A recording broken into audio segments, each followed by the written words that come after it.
¿Qué tal? ¿Cómo están? Bienvenidos a una nueva edición de la entrevista acá en puranoticia.cl. Usted nos puede ver a través de nuestro canal de YouTube, a través de todas nuestras plataformas y por supuesto a través de nuestra página web. Nos faltaba algunos senadores que no habían venido a nuestra entrevista, aunque han estado siempre por supuesto en las páginas de Pura Noticia y en nuestra web. Pero uno de ellos que no había estado con nosotros en este espacio es Francisco Javier Chaguán Chaguán. Francisco, ¿Cómo estás, Jorge? ¿Cómo te va? Bienvenido. Muchas gracias. Bienvenido acá a Pura Noticia. Abogado político chileno de origen palestino, ¿cierto, Francisco? Senador, 16 años va a cumplir. 16 años en el Senado, 4 años de diputado, sí. 20 años en el Parlamento. Es harto tiempo. Harto tiempo. Pero usted es bastante joven, ¿tiene cuántos años? 53. O sea, entró a los 33 años. Así es. Y fui el senador más elegido, o sea, más joven elegido en este nuevo periodo, porque la edad para ser senador eran 40 años, y cuando hubo la reforma legal, el único senador que entró bajo los 40 fui yo. Eso fue en la primera elección. La primera elección. Cuando le ganó a Lavín. Así es. Vamos, entremos de lleno para conocer justamente la vida de este hombre tradicional de la política local, de Renovación Nacional, el hombre que hizo desaparecer a la UDI y la región. Ya no queda ningún UDI, ¿cierto? O sea, un poco lo UDI que quedan. Usted estudió en Quillota, en el Instituto Rafael Esteban. Así es. ¿Cómo llega a Quillota, Lira? Porque usted nace en Viña, después se va a ir a Calera. Así, no, mi padre tenía una cadena de farmacia, tenía una farmacia, la farmacia Unión de la Calera. Y la farmacia Esmeralda. Y la farmacia Esmeralda en Valparaíso, y además estaba asociado a otras farmacias, tenían en su conjunto el Confar 5, que era una pequeña y nuevas cadenas cuando no había cadena de farmacia. Y bueno, nosotros vivíamos en Quillota, yo estudié en el Instituto Rafael Aristía, nací en la clínica Miraflores de Viña del Mar. ¿En qué parte de Quillota vivía? En la calle Concepción 570. Ah, mira, cerca del centro. A 2 cuadras de la plaza. Y ahí fue la niñez de Chaguán, quillotano 100%. Ah, sí, quillotano, sí. Mira, ¿y estudiaste en la Lira hasta qué año? Hasta tercero básico, después nos vinimos a Viña, pasé por el colegio árabe brevemente y luego me fui a los Padres Franceses. Acá, a donde los Padres Franceses no estaban acá arriba. No, en Uno Norte. En Uno Norte, ahí en la... y ahí la experiencia más compleja fue la de mi padre el día que egresé del colegio. Mi padre le da un infarto en plena ceremonia. Cuando usted estaba saliendo de cuarto medio. Así es. Así estuvo 20 minutos sin signos vitales, estuvo prácticamente muerto. Y lo llevaron a la portería para hacerle labores de... Ya la verdad es que llegó la coronaria para certificar la muerte. Ah, muere en el colegio. Y mi madre se arrodilla y le pedía a la Sor Teresa que lo traiga de vuelta. Y los enfermeros decían, pero si no tenemos nada que hacer, reanímelo. Y le aplican desfibrilación. Y mi padre vuelve después de 20 minutos sin signos vitales. A tal punto que esto debió haber sido el segundo milagro de la Sor Teresa. De hecho, la Orden de los Carmelitas me entregó, y lo tengo en mi casa, una reliquia de la Sor Teresa, que es un pedazo de la rodilla de la Sor Teresa, que la tengo en mi casa, justamente porque fue un milagro. Y mi padre murió... 3 años después. No, 5 años después, cuando yo iba a dar mi último examen en la universidad. Dios me lo regaló exactamente 5 años. Murió en el Sporting, viendo correr un caballo él. Memorión se llamaba el caballo. Que iba muy fácil y sintió mi padre que el jinete parece que lo para y lo ganan por una cabeza, y mi padre muere ahí. Y si ustedes ven ahora, hay desfibriladores en todas partes. Eso es una ley mía. De las cientos de leyes que he logrado sacar, una de ellas la presencia de desfibriladores en los centros comerciales, en todas partes. Bueno, porque los desfibriladores hacen la diferencia entre la vida y la muerte de las personas.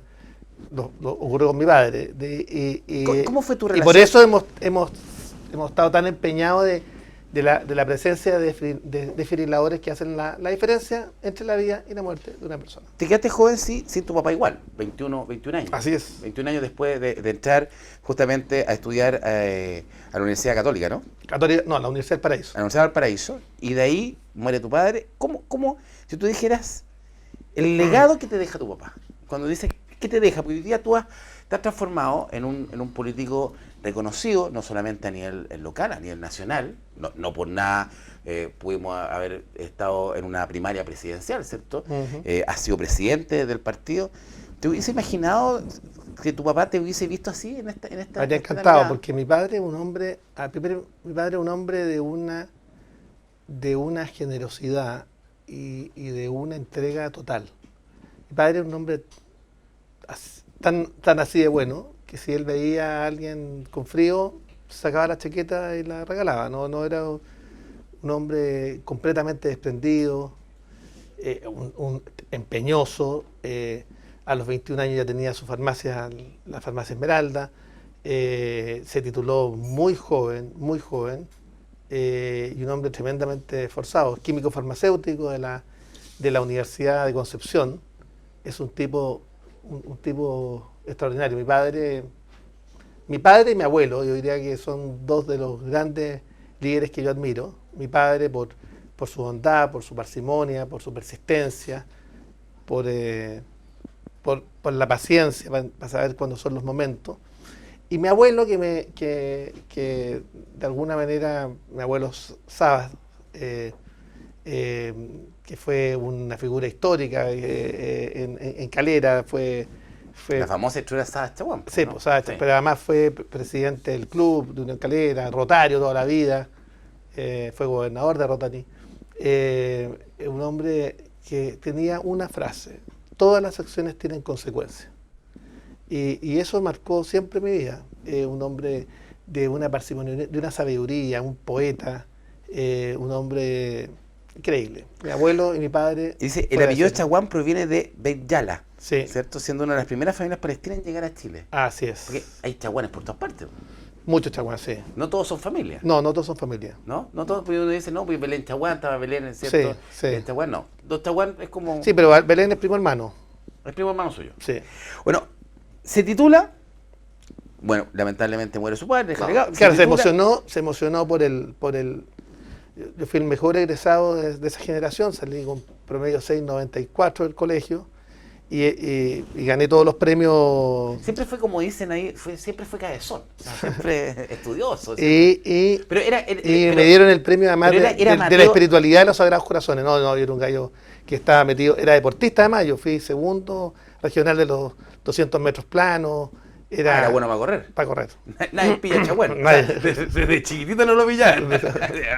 Sí. Mira, y corría atletismo, 200 metros planos. Sin ni 200. Era tercero los 100 y segundo los 200. Bueno, Regional. se titula hace una gran cantidad de Y Ale, que corrió la apuesta con títulos. nosotros, la 4%, terminó en los Juegos Olímpicos. ¿Quién? Profesor de la Católica, un joven extraordinario, gran amigo y profesor ahora de la Católica. Bueno, el año 2024 se graduó, y ahora graduó, de Máster en Relaciones Internacionales con Especialidad en Tolerancia por la Universidad Católica de San Antonio de Murcia. Siempre, Yo tengo 2 másters, sí. siempre se fue estudiando, siempre. Debo tener unos 9 diplomados, tengo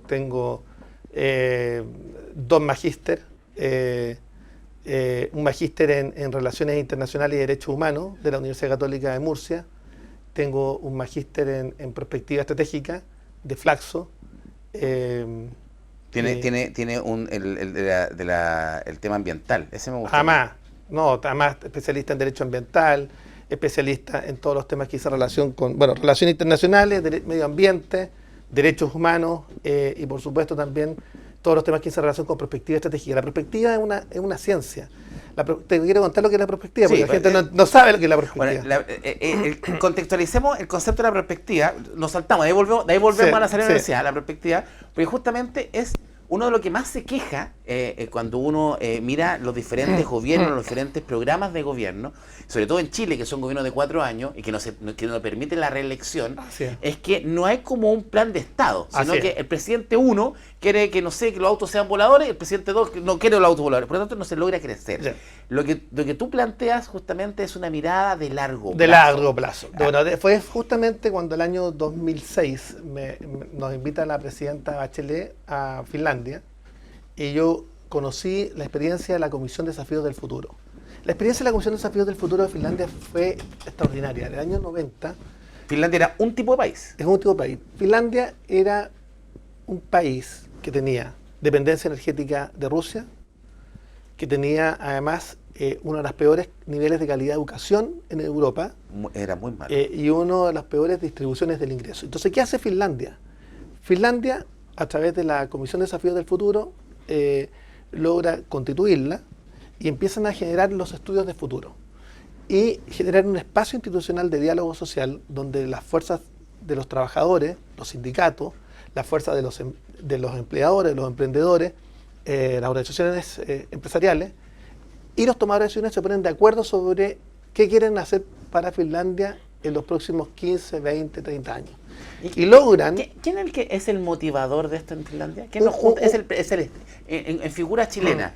¿Es un político? ¿Es el Estado? No, es un político, es un primer ministro que venía de regiones, no era de la capital, y que dice, mira, acá tenemos que lograr hacer un cambio para poder construir un proyecto de largo plazo. Este ejercicio que lo hizo Finlandia, lo hizo en la década del 60 también países como Corea del Sur, lo hizo Australia, Nueva Zelanda, lo hizo países que dieron el salto, porque lograron alinear al Estado en torno de una dirección. Lo que tenemos en Chile son gobiernos refundacionales cada 4 años. Exactamente, que quieren cambiarlo todo. Donde no hay política de Estado, donde no hay seguimiento, ni modernización del Estado, ni profesionalización del Estado. Por tanto, llega un gobierno, cambia en el Ministerio de Obras Públicas todas las piezas clave, llega y generalmente terminan siendo operadores políticos, militantes de un partido, y toda la capacidad del Estado se va diluyendo. Yo he publicado 26 libros. De los 26 libros, 10 son de perspectiva. El primero que publicamos fue Voces del Chile del 2030, Semillas de Futuro, que me lo prologó, me lo presentó Humberto Maturana, que me lo prologó un premio Nobel, Brian Schmidt, premio Nobel del 2011. El epílogo es de Francis Fukuyama. O sea, es el nivel del libro, te estoy contando, pero que la gente, espérate, y estos temas si no se discuten en programas como estos, cuestión que agradezco, no se entera nadie. Luego actualicé el Plan Nacional de Puertos, que no estaba actualizado, un libro, se lo regalé al gobierno del presidente Piñera, con todos los proyectos de última milla de todos los puertos de Chile. Luego armé la Política Nacional de Puertos, se la entregué al gobierno del presidente Piñera. Luego armamos un libro sobre gobernanza anticipatoria, donde recogimos toda la experiencia de los países que han dado este salto cualitativo y cuantitativo del desarrollo. Japón, por ejemplo. De ahora, de los países que han pegado ese salto, ¿cuál es el que más aparece a Chile? ¿Es Finlandia el caso o es Corea del Sur? No, Finlandia. Corea del Sur sí. Corea del Sur, que ambos tienen similitudes, porque Corea del Sur, te voy a explicar, en la década del 60 tenía el mismo escenario que Chile. Era un país hiperconcentrado en la capital, tenía poca capacidad de seguir creciendo, y ellos toman una decisión. Primero dicen, mira, vamos a invertir en innovación, ciencia, tecnología y conocimiento. Chile invierte 0,46% del PIB en innovación, ciencia, 0,46%. Nada. De hecho, la meta que tenía este gobierno era llegar al 1. El promedio de la OCDE es 2,3. Corea del Sur tiene 4,6. Del total del... Sí, del PIB. Entonces invirtieron ellos en... O sea, tiene 10 veces lo que tenemos ya. 10 veces, exactamente. Pero además, no solamente hizo eso. Y lo que le permite crecer justamente a Corea del Sur y transformarse hoy día en la potencia que es, porque el año 1960, 65, la década del 60, Corea estaba bastante estancada. Sí. En la innovación. Los coreanos pero eso va complementado con un proyecto colectivo de nación de largo plazo, con un diálogo social, pero además con un modelo policéntrico. ¿Qué hace Corea del Sur? Corea del Sur lo que define es que van a haber no solo una zona metropolitana, sino varias zonas metropolitanas con o macroregiones o macrozonas urbanas, y donde establece que cada una va a tomar prioridad en el desarrollo de las potencialidades del territorio. Entonces lo que hace es que estimula a través de incentivos tributarios, que eso era parte de nuestro programa de gobierno. Es lo que se esperaba en algún minuto que pasara con la SOFRI, que pasara con el tema y que incluso se habló de una zona franca aquí en Valparaíso. Así es. Nosotros hablamos de una zona franca en Valparaíso, que permitiera revitalizar Valparaíso, que además con una ley, una política nacional de puertos donde, por ejemplo, las ciudades puertos se han ido empobreciendo, se han ido envejeciendo, dejarán parte de los tributos que generan en las ciudades puertos. Ayer teníamos en la Comisión de Medio Ambiente, Comisión Quintegro, al alcalde de Hualpén, y me decía: ENAP tributa y paga una patente de 29.000 pesos en Hualpén. 29.000 pesos en Hualpén. Y además paga en Santiago, ¿no? Sí, pues. Claro. Entonces, espérate, dame un segundo, porque entonces, modelo policéntrico, entonces, estímulos tributarios para desarrollar la industria. Por ejemplo, ya, acá podría ser la silvoagricultura, acuicultura, en la zona sur, en la zona norte debiéramos energías renovables no convencionales, lograr sacar adelante la inversión portuaria, pero acá se requiere un tema de fondo. Los gobiernos de turno y la política se mira al ombligo. Chile está jodido, escúchame. Chile se jodió. Ahora, esta política y esta idea se aprobó en el Congreso. Algo se aprobó. Logré aprobarlo. Mira, yo siendo el parlamentario con más proyectos de ley presentados en la historia del país y con más leyes aprobadas desde el año 90, ese es mi récord. Y yo me voy con ese récord. El parlamentario con más leyes aprobadas desde el año 90, entre ellas la ley de enfermedades raras poco frecuentes, que en los próximos días se va a promulgar.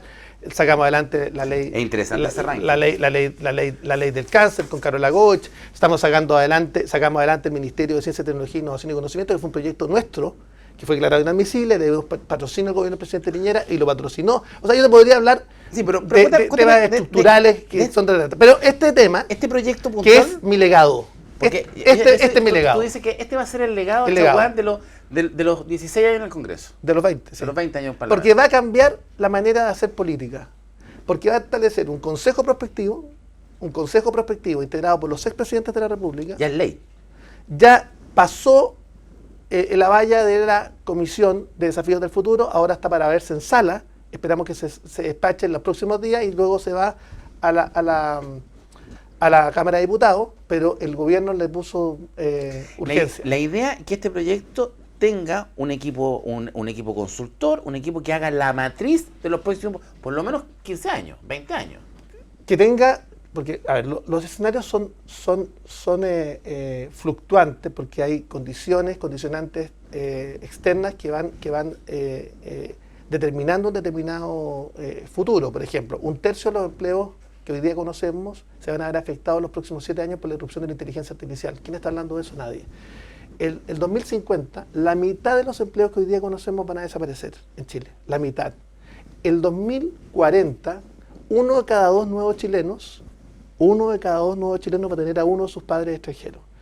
El 2050, el 95% de la población chilena va a vivir en macrozonas urbanas, en ciudades o macrozonas urbanas, lo que implica es que nuevamente va a haber un problema de despoblamiento en las zonas en las zonas rurales.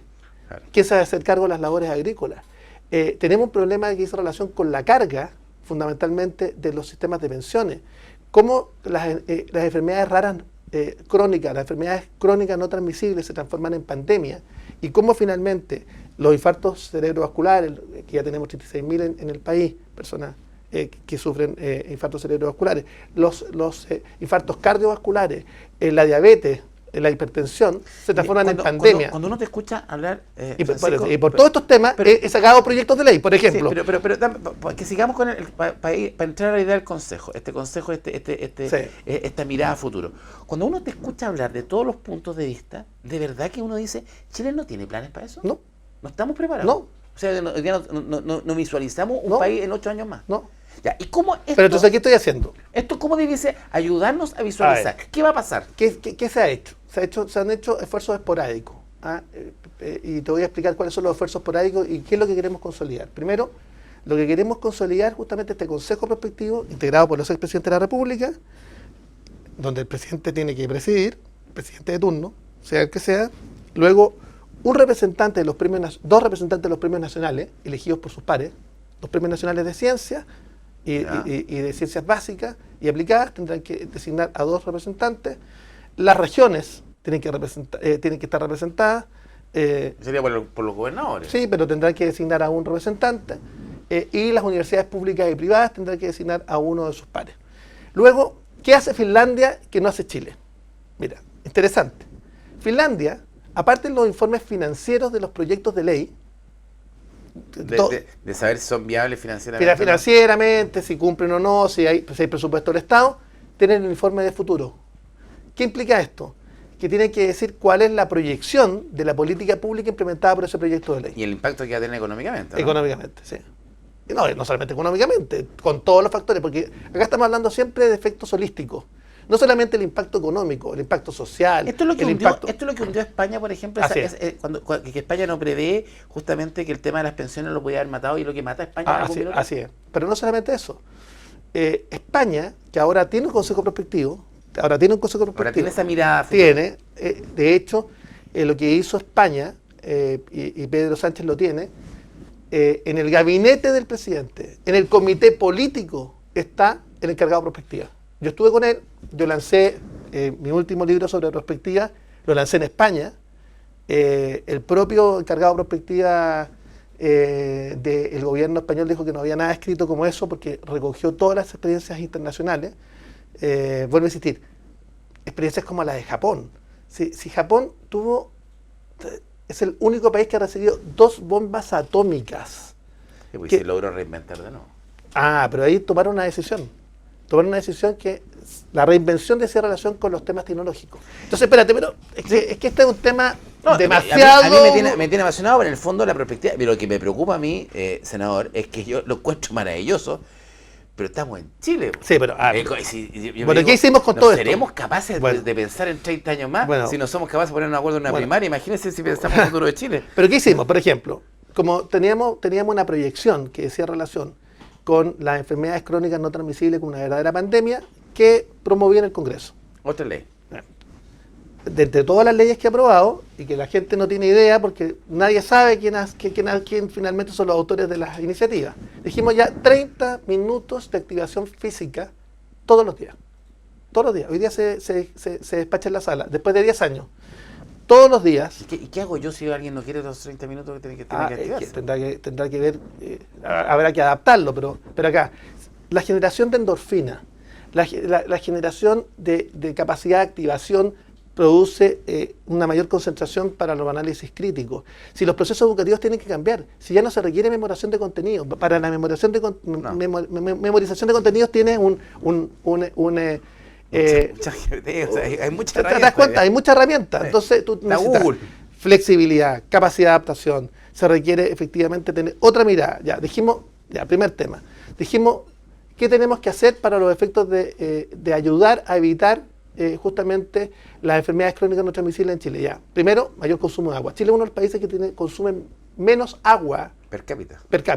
Entonces dijimos, obligación, ayer lo aprobamos en la Comisión de Salud del Senado, otro proyecto nuestro, decir, la obligación del vaso de agua. Tú te sientas ahora en un lugar de distribución, de consumo de alimentos y te tienen que entregar, poner sobre la mesa, inmediatamente, sin que lo pidas, un vaso de agua. Luego presenté el proyecto para los efectos de disponibilidad. ¿Podemos cambiar el agua por vino o no? No.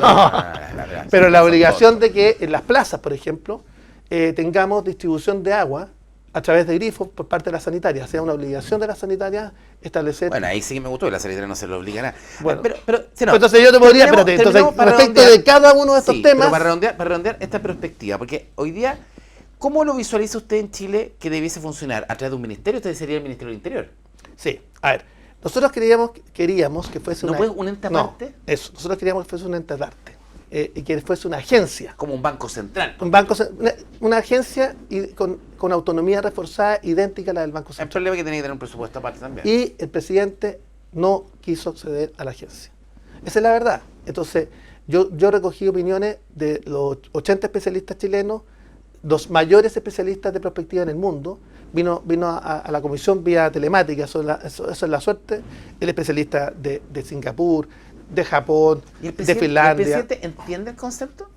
Yo espero. ¿Se ha juntado con él? Sí, muchísimas veces. Pues sí, fui a tratar de convencerlo de que esto era la herramienta que iba a cambiar la fórmula o la forma de cómo... ¿Sabes a quién yo le he escuchado este concepto? Sí. A Marco Enrique Minami. Bueno, con Marco Enrique Minami nosotros presentamos el proyecto en la Cámara de Diputados. ¿Cuando él era diputado? Sí, nosotros fuimos juntos a Finlandia. Ah, por eso lo he escuchado. Entonces, acá lo que hicimos esto fue básicamente el proyecto de la Comisión de Desafíos del Futuro, que hoy día organiza el Congreso del Futuro en el Senado, fue un proyecto de 5 diputados. Marco Enrique Minami, Álvaro Escobar, Teo Valenzuela, el actual ministro de Agricultura, sí. Enrique Corsi y yo. Ah, mira.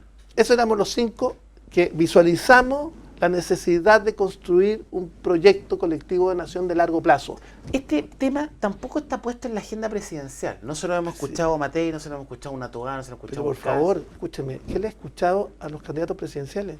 A ver, yo le voy a... Perdona que salga un segundo de la línea de planteamiento, pero para reafirmar la última afirmación. ¿Usted ha escuchado hablar del Plan Nacional de Infraestructura a alguien? No. Claro.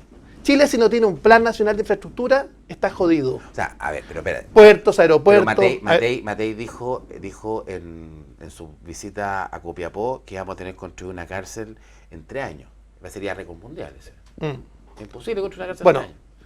¿Qué hicimos? Yo, como miembro de la Comisión de Medio Ambiente, es la oportunidad de contar lo que estamos haciendo. Yo además voy saliendo, no soy candidato a nada, así que puedo hacerlo libremente.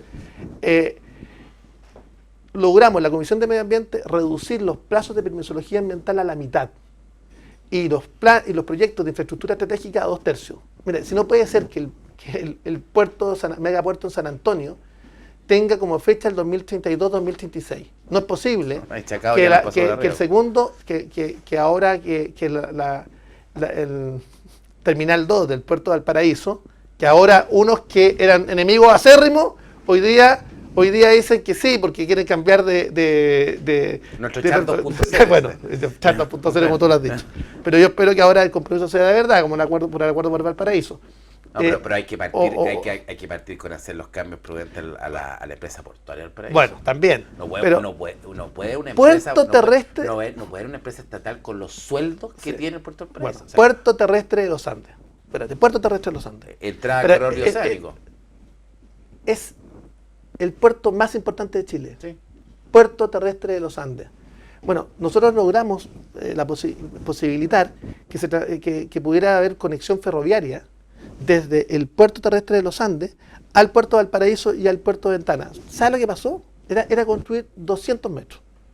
Y durante el gobierno del presidente Piñera lo teníamos prácticamente zanjado. Ahora lo vamos a lograr porque se va a hacer un anuncio. Aprovecho de anunciar esto antes que el gobierno lo anuncie, porque ya está resuelto hace varias semanas y no sé qué está esperando. Alguna fecha, alguien que se despliegue, las primarias. Bueno, lo que logramos es que se extendiera la concesión del puerto terrestre de los Andes solo por el tiempo que implicaba justamente realizar la ampliación de los estacionamientos para los camiones que generan colapso vial en los Andes y en San Felipe. Hay un impacto vial de manera importante y nosotros nos habría gustado, como habíamos comprometido en el gobierno del presidente Piñera, que construyeran los 200 metros de línea ferroviaria para los efectos de conectar. Pero ahí tuvimos un director general de aduana que en 2 años no pudo resolver el layout para la fiscalización. 2 años. Y yo decía, presidente, esta es la única obra de infraestructura que usted va a inaugurar en Chile, la única. Usted va a poder cortar la cinta. Y hay que mejorar la trocha, por supuesto, del resto, pero usted se va a transformar en la única, en el segundo gobierno, la única obra de infraestructura que usted va a inaugurar. Y el director general de aduana no fue capaz de resolver un layout en 2 años. Ese es el nivel de dificultades que tenemos en la administración pública. Pero volviendo al tema, entonces, Plan Nacional de Infraestructura, nadie. No habla nadie. Ya. ¿Cómo logramos diversificar nuestra O economía? sea, el último presidente que nosotros escuchamos que efectivamente se hizo un cambio de infraestructura en el país fue Ricardo Lagos. Sí, claro. De ahí, posteriormente, simplemente se fue parchando Sí. esa estructura. Sí. O sea, inclusive en el tema portuario, también Lagos fue importante y de ahí... Como el acceso sur al puerto de Valparaíso, Exactamente. a pesar de los porteños. Sí, pues, los porteños no querían. No querían. Y sin ese acceso, hoy día el puerto del país Estaría muerto, ya ahí liquidado. no existiría. Está liquidado. Entonces, Lago, un ¿Y Lagos se fue cuándo? gran presidente. ¿Cuándo se fue Lagos? Lago se fue, yo te diría que ya hace casi 20 años. 20 años. Y Lagos está apoyando a todas. Vamos a tener que apoyar a Bueno, todas. no. Pero hay otros temas, Plan Nacional de Infraestructura. ¿Quién está hablando de vivienda? Escúchame.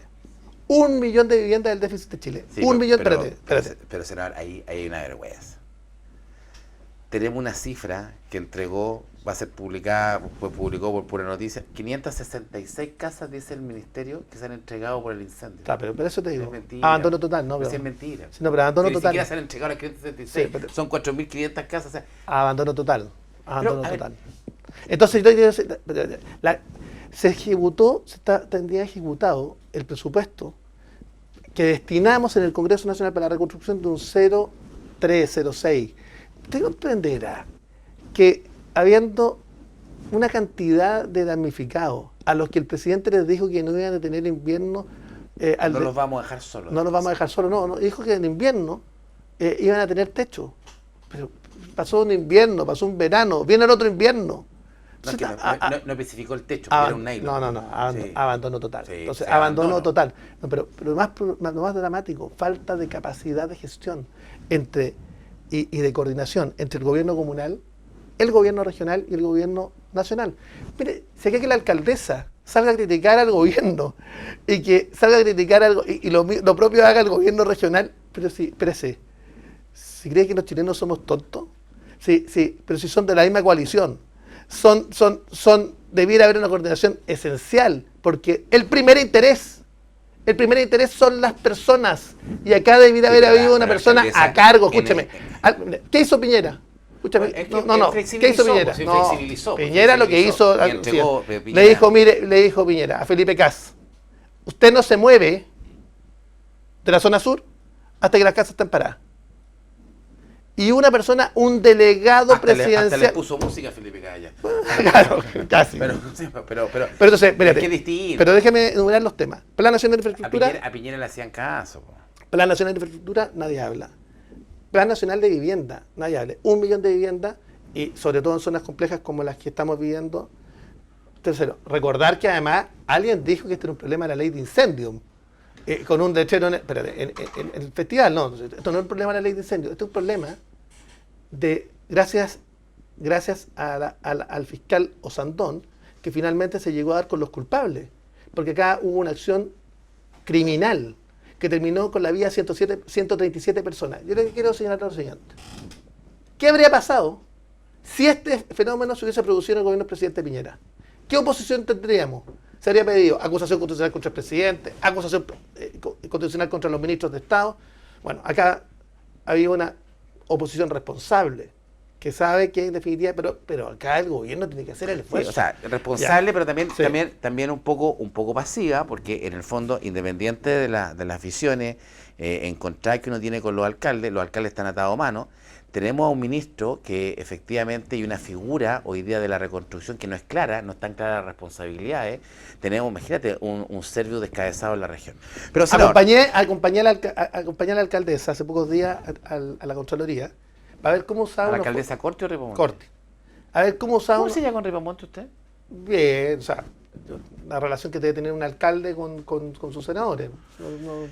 Ya. Ahora, distinta la relación que yo tengo con Carola Corte, que de tantos años, que trabajó conmigo, trabajó en el Bueno, Congreso Nacional. volvamos para atrás porque ya partemos la perspectiva que es demasiado interesante y de hecho tenemos una tarea, senador, espero que la podamos lograr con su equipo hacer.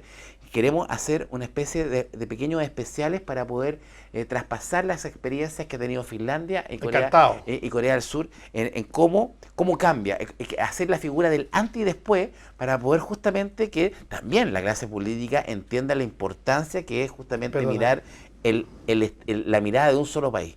Emiratos Árabes. Emiratos Árabes pasó en 50 años de ser un país recolector de perlas, eso era Emiratos Árabes.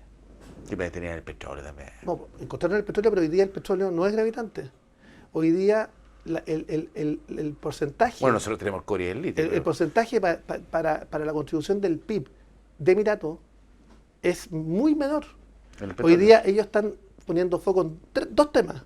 Uno, ciencia, tecnología, innovación y conocimiento. De hecho, tienen la agencia espacial, Emiratos Árabes ya está con una nave no tripulada en Marte, pretende instalar un habitáculo en la Luna el 2030, el 2040 en Marte. Está trabajando en ciencia, tecnología, innovación y conocimiento, hace igual que nosotros el Congreso del Futuro, pero con tecnología aplicada todos los febreros, es una cuestión extraordinaria, con la presencia de 100 jefes de Estado, me tocó representar al Estado de Chile en un par de veces. Logró finalmente generar un centro financiero, puso foco en el turismo. Entonces, y todo eso bajo un proyecto de perspectiva de la Mirapaís. Absolutamente. Bueno, eso lo vamos a mirar. Volvamos para atrás. Usted habló de la Carola Corti, habló de la mirada, ya tenemos esta mirada, el senador bastante trabajólico, 20 años trabajando en el... Y además yo trabajo 15 horas diarias. ¿Qué le dice su señora? Sandra, porque, a ver, ¿qué le dice? ¿Pasa en la casa? ¿Cómo lo hace? Porque usted dice que es medio... Yo trabajo 15 horas diarias. ¿Sí? Todo el día. Es cierto, es un problema, no una virtud, es un problema. Y yo trabajo sábado, domingo. ¿Qué le dice ella? Le dice, oye, ya, pues Francisco, párala, pues, preocúpate. Porque lo hemos visto comprar en la feria. Ah, no, pero también. Y lo mandan a comprar. Yo no falto a nada importante. Estoy en todo lo importante de mi familia, siempre he estado presente. ¿Sí? Sí. Bueno, ahora cuando uno lo mira, usted dice 20 años, porque volvamos para atrás, ¿cierto?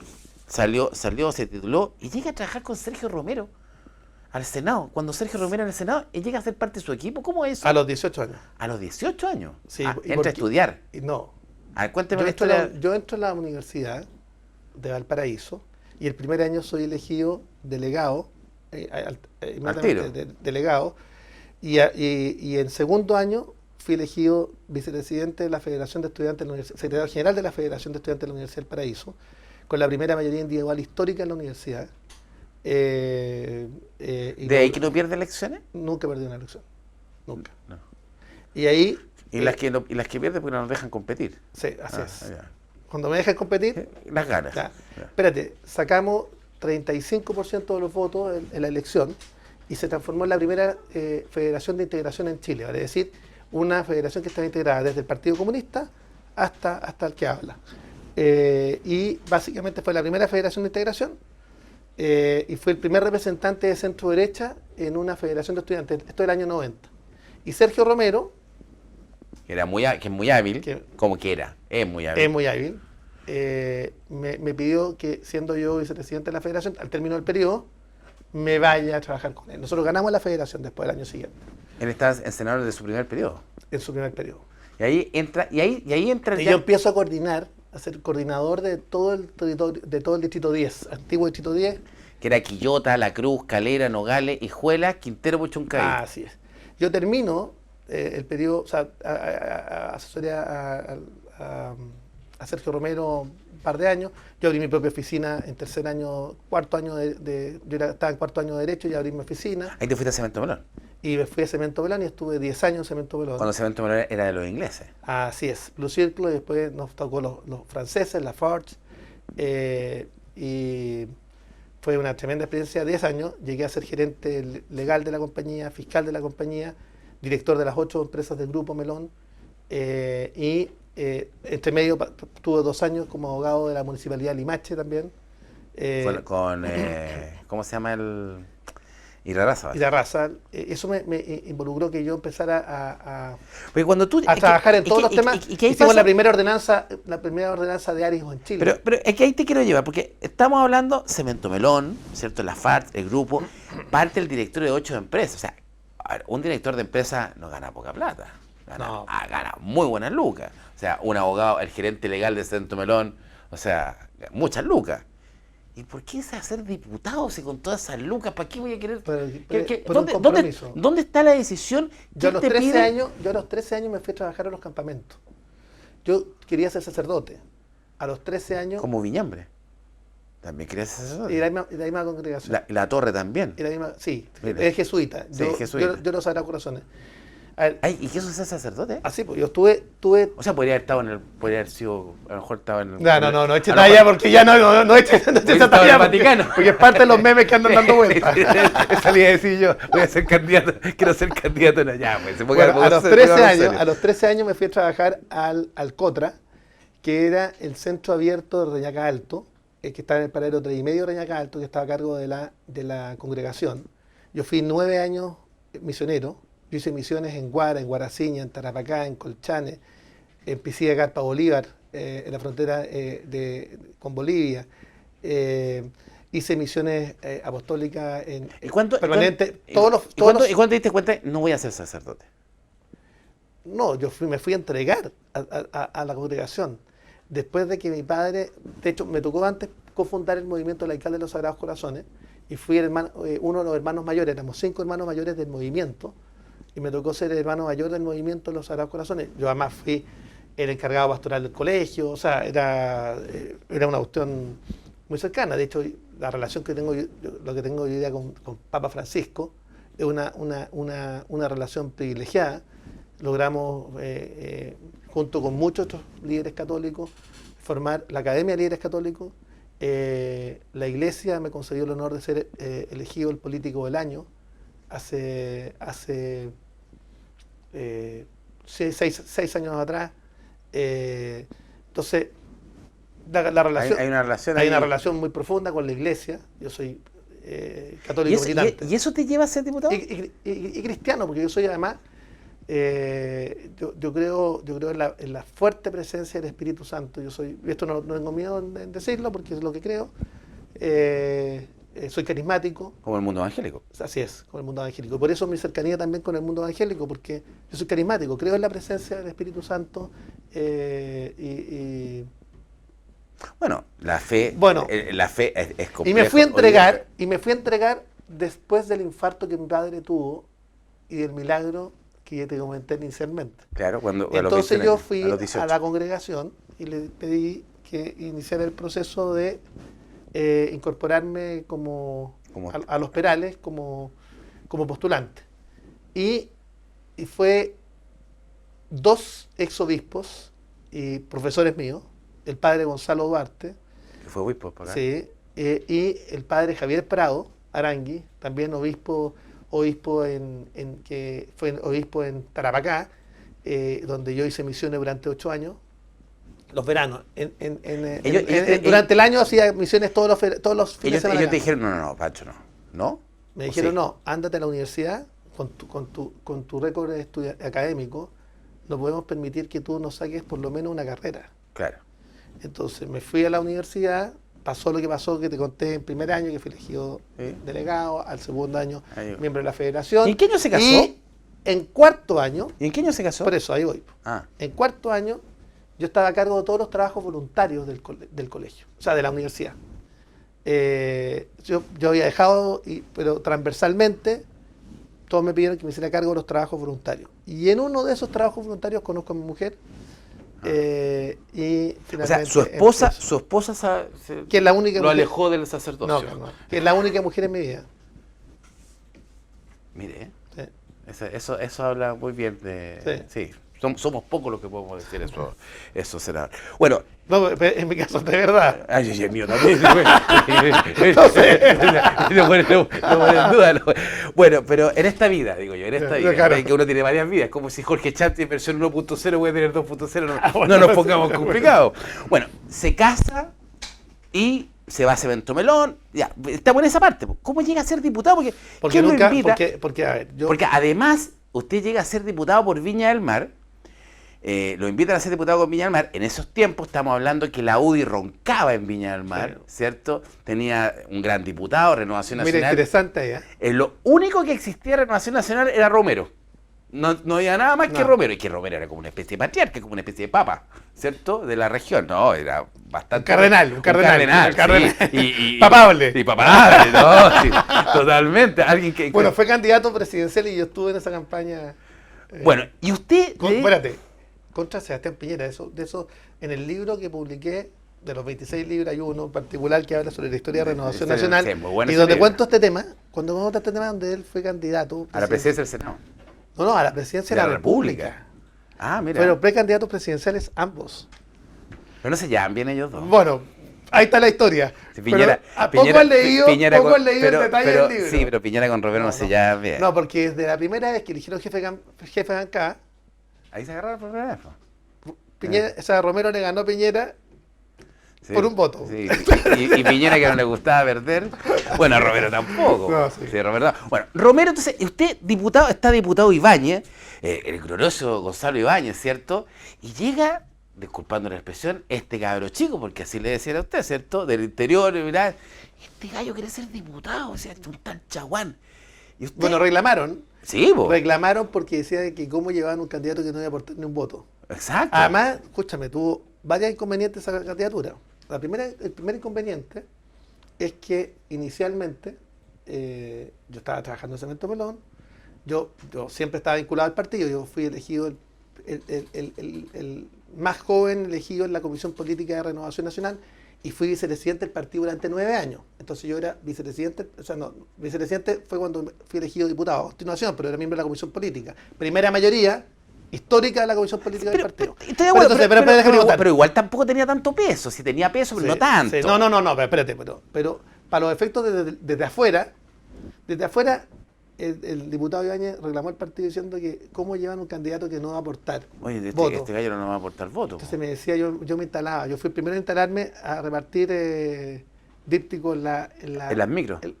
antes, en la esquina. ¿Ya? Eso no se usaba, que el candidato estuviese volanteando él. Ah, ¿no? No.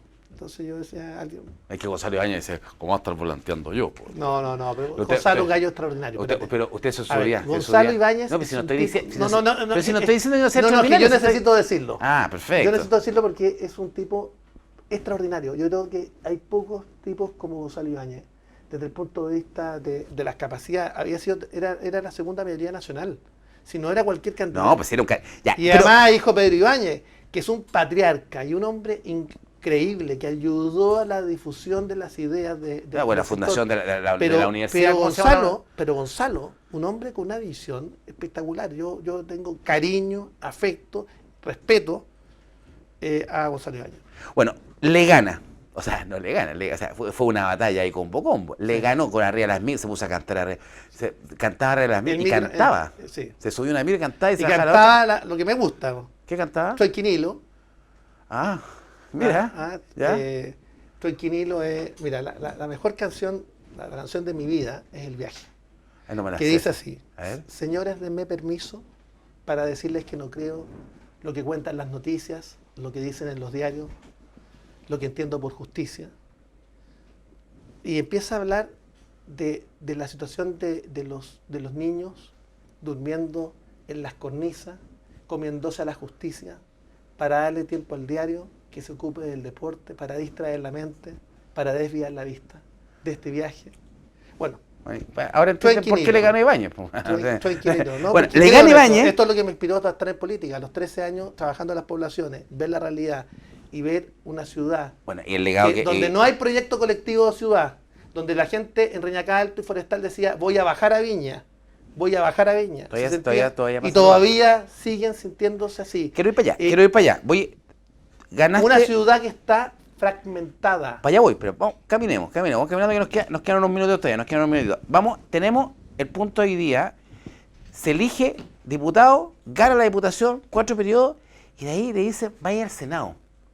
¿O no? ¿A usted se le ocurre ir al Senado o quién se lo pide? Porque teníamos No, al senador Arancibia. Sí, Nada gran menos, amigo, además. nada menos. Bueno, si yo me gusta su estilo porque usted ¿Es siempre. amigo? No, le creo, pero me dice que a todos los que le ha ganado son amigos. Yo no sé si ellos piensan lo mismo. No, lo de mismo. Jorge Arancibia me dijo, oye, cuando Bueno, pero se Jorge levantó la Arancibia- primaria me dice, Almirante. al tiro Jorge Arancibia, con la admiración de siempre, porque somos amigos, tenemos una relación estrecha hasta ahora con Jorge Arancibia. Eres una portera política en realidad. Extraordinario, Jorge. Ya. Mayor de Berlín. Arancibia era senador, se presenta usted, hay una encuesta y Arancibia dice, no, yo no me voy a meter en problema aquí, yo no voy a competir con este diputado, prefiero hacerme un paso al lado. No, pero ahí pasa y una cosa distinta. Y la UDI le trae un la acorazado. UDI la UDI siempre pensó en traerse a Lavín, Siempre. siempre. Y eso es un tema que fue determinante para que Jorge Arancilla finalmente abandonara. Más que por mí, fue porque la UDI siempre pensó en Lavín. Bueno, llega Lavín a la quinta región con una campaña millonaria, espectacular, y usted le gana. Sí. ¿Ese es el mayor triunfo electoral que usted ha tenido? El primero. El primer gran triunfo. El primero es Gonzalo Ibáñez. El primero Gonzalo Ibáñez, segundo Lavín. Sí. Y le gana Lavín y de ahí se transformó. Esa noche fue, bueno, tenemos un amigo en común nosotros, Jaime Perry, ¿cierto? Sí, gran amigo. Gran amigo. Y fue clave en la campaña. Que fue clave en esa campaña. Sí. Él me cuenta anécdotas también justo de la noche, de ese momento, y usted se desaparece de repente. De repente se desapareció, no estaba Chaguán. Parece que se fue a agradecerle a alguien. Alguien fue porque se desapareció cuando dijeron, Estaba en el cementerio. ¿Sí, Bueno, no? Antes de eso. Yo voté y me fui al cementerio y estuve orando con mi padre, a mi padre, o sea, al Señor, pero con tu papá, en el cementerio. Mi abuelo. Ganaste esa elección y después viene tu reelección, que de verdad le regalaste, hiciste desaparecer a la UDI, le regalaste un segundo senador a Renovación Nacional. Pero espérate, pero lo interesante de esa elección es que esta fue una ola donde elegimos en la segunda, La reelección. La reelección, elegimos prácticamente a todos nuestros candidatos a consejeros regionales. Elegimos a todos nuestros diputados. Sí. En la zona interior elegimos a todos. Lonton, Flores, Pardo. A todos Y los que no había teníamos. más candidatos. No había más candidatos, habríamos elegido otro más. A pesar que metió a Pardo por la ventana. Hubiésemos elegido a la Lele. No. Sí, Pardo entró por la ventana. No, habríamos elegido todo. Ya, después tenemos a Celia acá. Sí, pues, Andrés Celia. Sí, Celia. Bueno, ¿y va a ser Andrés Celia el que lo va a reemplazar en el Senado? ¿Y le gustaría quién fuera? Si usted tuviese que elegir. Así que fuera así como... No, pues yo no voy a... Yo sí puedo hablar... No me haga... Pero, ¿qué te puedo comentar? Primero, Andrés lo conozco desde el colegio. A Celia. Andrés Celia. Lo conozco desde el colegio. A mí me tocó invitarlo a ser parte de la juventud de Renovación Nacional. Él, a pesar de ser hijo de Raúl Celi, hermano de Raúl Celi. Es un Celi distinto, Sí, no es como Raúl. No, pero a Andrés yo lo invité, era muy amigo del colegio, y lo invité a ser parte de la juventud de Renovación Nacional. ¿Ya? Yo era directivo de la juventud de Renovación Nacional de acá. Después fue conmigo, yo fui presidente y él fue vicepresidente del distrito.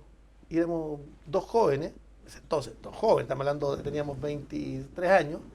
Sí. Yo era presidente y él era vicepresidente del distrito. Luego... Bueno, la diferencia de edad suya son de 3 años. Usted tiene 53, Sí, él tiene 50, sí. cumplió 50 Ahora, recién.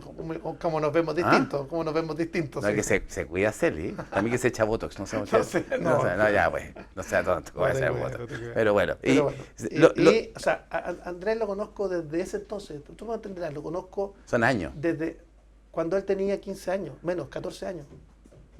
Hay una relación ahí más distinta. Sí, Es distinta con Andrés Lonton, por ejemplo, que es más profesional quizás a lo mejor. Claro, trabajó conmigo, Andrés. Trabajó conmigo en el Congreso. ¿Trabajaba? ¿Sí? Ah, sí, no. Pues, sí. No. Ya, pero si lo pregunto. ¿Y Camila Flores? También la tengo un cariño enorme. La Camila Flores llegó a mi campaña. Yo la conocí afuera de la sede del partido, un día, casi colegiala ella, y me dice, quiero ir a trabajar contigo. Ella era de Santiago, no era de acá. Vive en Casablanca. No, pero Cuando estudiaba en Santiago. ella vivía en Santiago. ¿Ya? Y me dice... Quiero trabajar acá. Y me dice, no, me voy a ir a tu campaña, la campaña contra Lavín, y se va casi de colegiala a trabajar. Y lo que se generó en esa campaña fue una cuestión de tal mística, de tal compromiso. Que la gente, espérate, escúchame, nadie se iba de la sede, nadie se iba a sus casas. Esa sede se transformó en una sede que funcionaba 24/7 porque la gente dormía haciendo turno. La que está en la Avenida Valparaíso, sí. ¿no? No, la que estaba en Don Norte con San Martín. La gente hacía turno. O sea, a ver, se trabajaba 24/7 porque el espíritu era, habían tirado uno con buen comportamiento, por supuesto, porque de eso me preocupé, pero habían... Todos dicen que tú eres un campañero y uno lo ve así, lo mira así. Yo no paro. Le ganaste a Lavín. ¿Te tuvieron miedo en Chile Vamos para no llevarte a la primaria? No sé, pero Porque ¿cómo se baja esa primaria de la noche a la mañana? Te dicen, puta, renuncia al partido, todos quedan mirando cómo Chaguán quiere ser presidente. ¿Te tuvieron miedo a competir? ¿Tú sientes que hubo miedo a competir?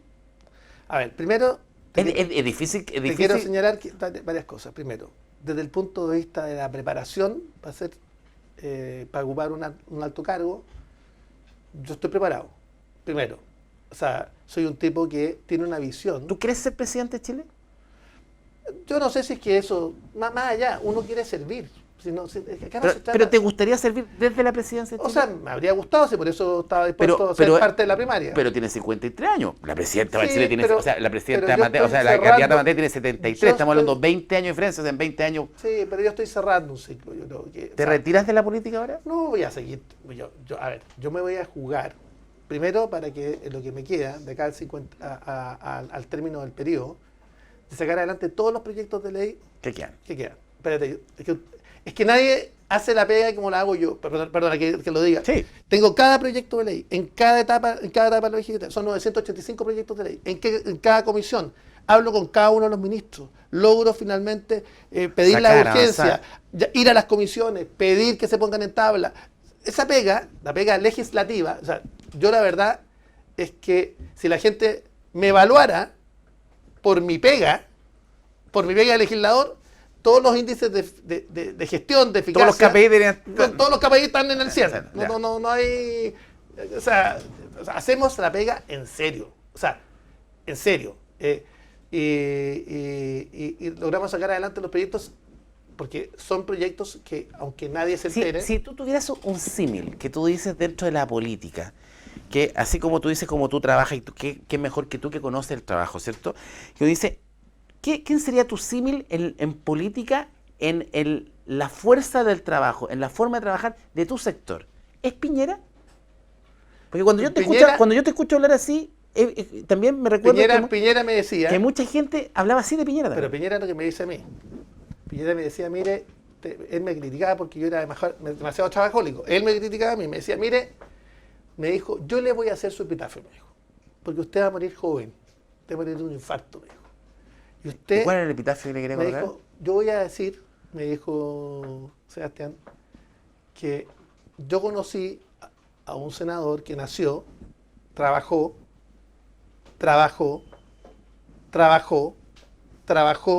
murió y finalmente descansó. Eso me decía Piñera, porque además yo tenía un nivel de relación con él muy potente. Yo hablaba con él prácticamente una o dos veces por semana. No solamente cuando fui presidente de partido, me tocó liderar dos procesos importantes que me habría gustado que me hubiese preguntado de eso. Hubo un llamado clave, nos vamos a pasar un poquito, vamos a pasar a la producción ahí lo vamos a arreglar. Hubo un llamado clave que usted le hace a Piñera en pleno estallido social. Así es. El día 18 de Que octubre. el presidente estaba con una duda existencial. Sí. Te cuento porque... Ese llamado fue clave. Sí, pero fue Y clave. eso no me lo contó usted, me lo contaron, tampoco me lo contó el presidente, pero me lo contó gente que estaba en ese llamado. Pero antes de eso, yo fui el que fue a advertirle al presidente que venía el quiebre institucional. Antes del estallido. Antes del estallido. Yo publiqué un libro que se Sí, llama de Chile toda la a razón Sangre del y mundo. Fuego. Sí. Chile a Sangre y Fuego en junio del 2019. Y voy a hablar con él y le digo, presidente, porque yo era parte del comité político. Digo, presidente, viene un quiebre institucional. ¿Pero de qué me está hablando? Me dijo, si Chile es uno así. De hecho, esa frase me la dijo a mí primero y después, no sé si imprudencia o no, lo dijo después en público. Chile es un oasis. Esa frase me la dijo a mí en una reunión cuando yo le voy a advertir de que viene un quiebre institucional. Entonces, y yo le digo, bueno, ya, ¿y por qué me dice eso? ¿Ah? ¿Por qué me dice eso? Digo, presidente, ¿Dónde saca esas está cosas usted, oiga? descamisado. ¿Dónde saca esas cosas usted? Mire, presidente, a ver, la historia en el país es cíclica. Me he demorado 11 años en escribir este libro, en paralelo con otro, pero 11 años, donde cada 40 años se produce un quiebre institucional. 40 años. La guerra de la independencia, entre medio la batalla de Ircay, que definió si iba a ser un Estado unitario federal, la guerra civil del 91, 1891, con la muerte de 5.000 chilenos en Concón y Placilla, entre medio después la matanza del Mercurio de Valparaíso, la primera huelga general de trabajadores en Valparaíso, también la matanza de Santa María de Iquique, pero 40 años después de la Guerra Civil del 91 se produce el quiebre del 24, se produce justamente la Convención Constitucional. Sí. La Comisión de Expertos, escúcheme, estamos hablando de 1924, esa es la cámara, 1924, Convención Constitucional. Haría lo mismo, se pasó lo mismo. Comisión de Expertos. En el libro usted habla del círculo. Sí. Plebiscito de salida, escúcheme, plebiscito de salida. Estamos hablando del año 30, no, 24. 24. 25. Y que logra finalmente Alessandri, que se autoexilió, que es muy interesante porque Alessandri se va a Argentina, de Argentina se va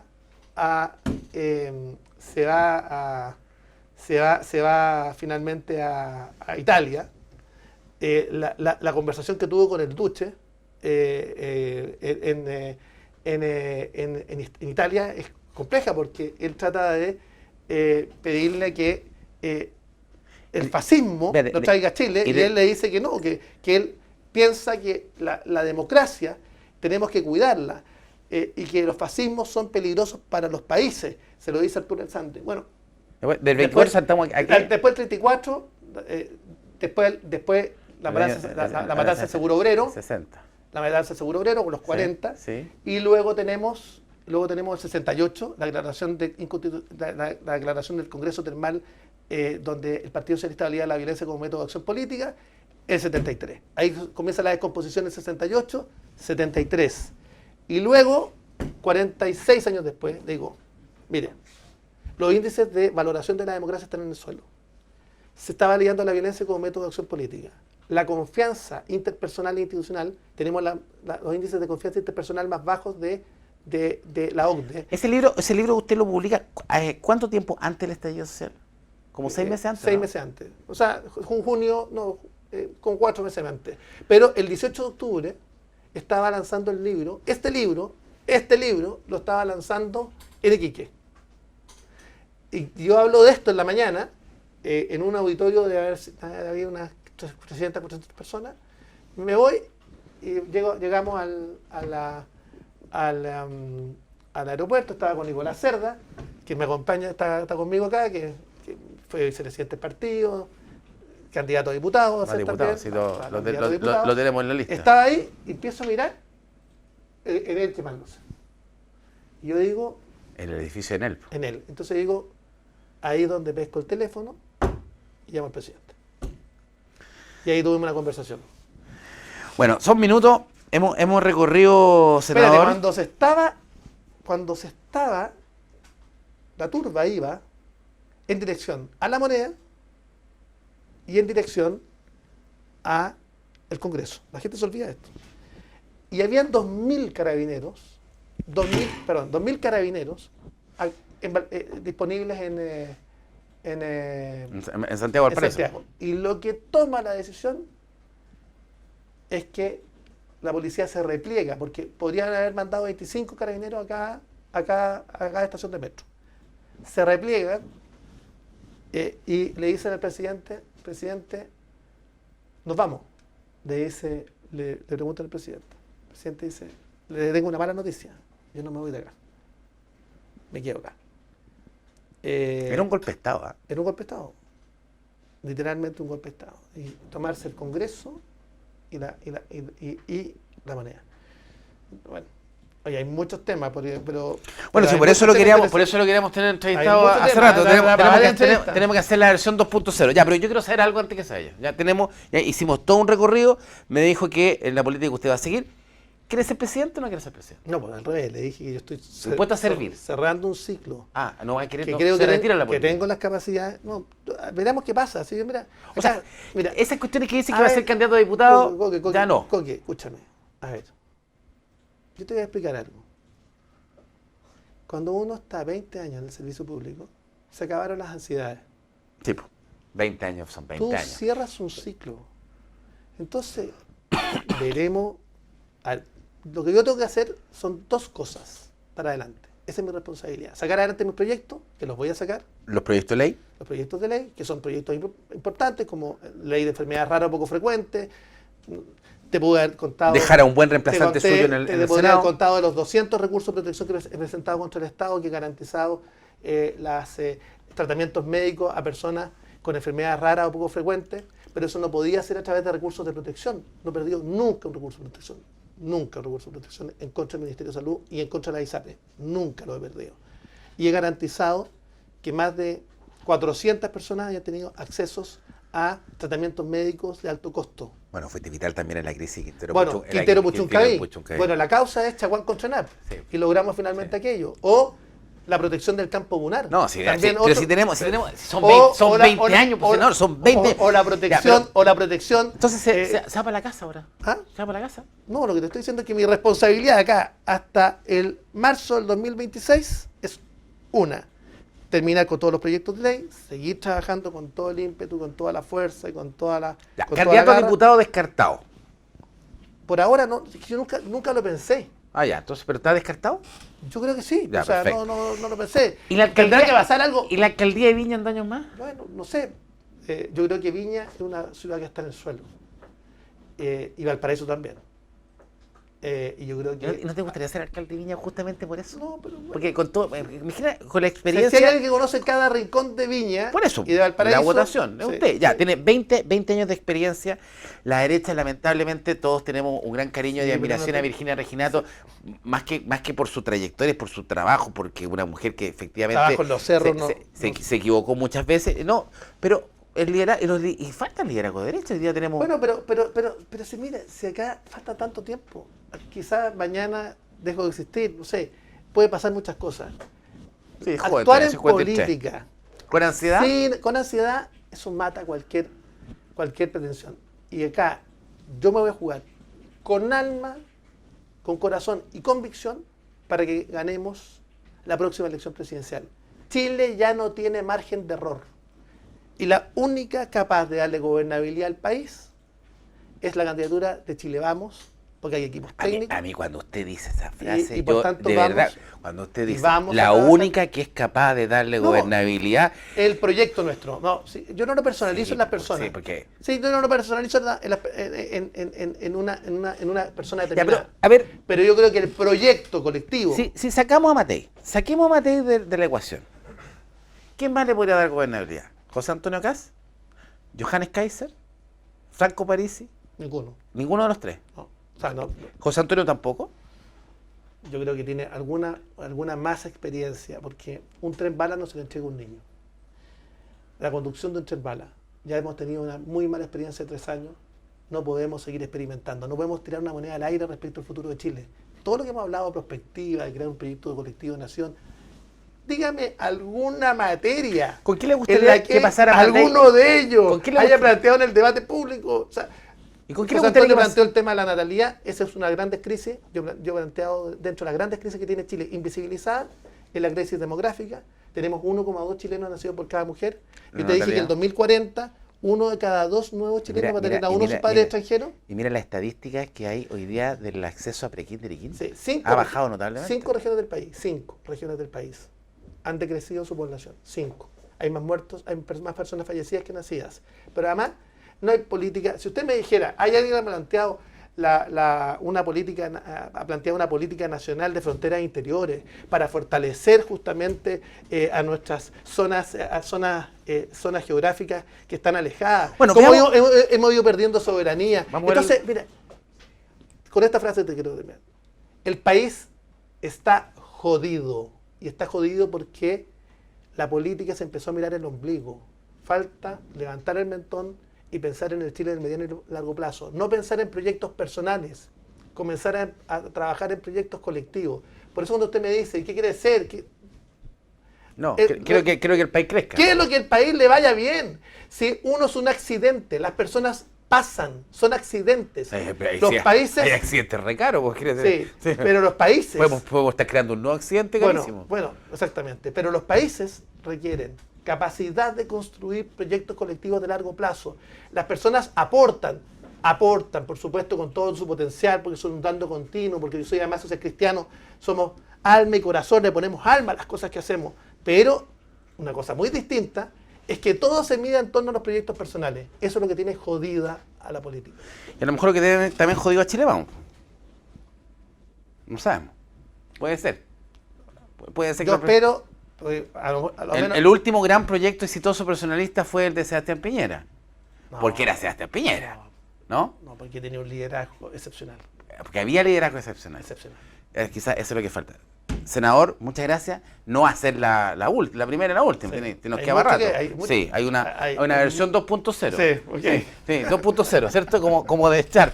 Oye, esto ha sido la entrevista.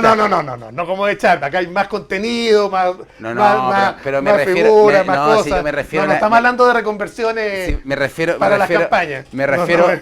me refiero para que Con me todo enfoque ahí. cariño. Sí, me refiero al 2.0 que la entrevista vamos a hacer una versión 2 extra large. Oiga, muchas gracias, senadora. Muchas gracias. Entretenida entrevista. Esto fue la entrevista en puranoticia.cl. Buenas noches.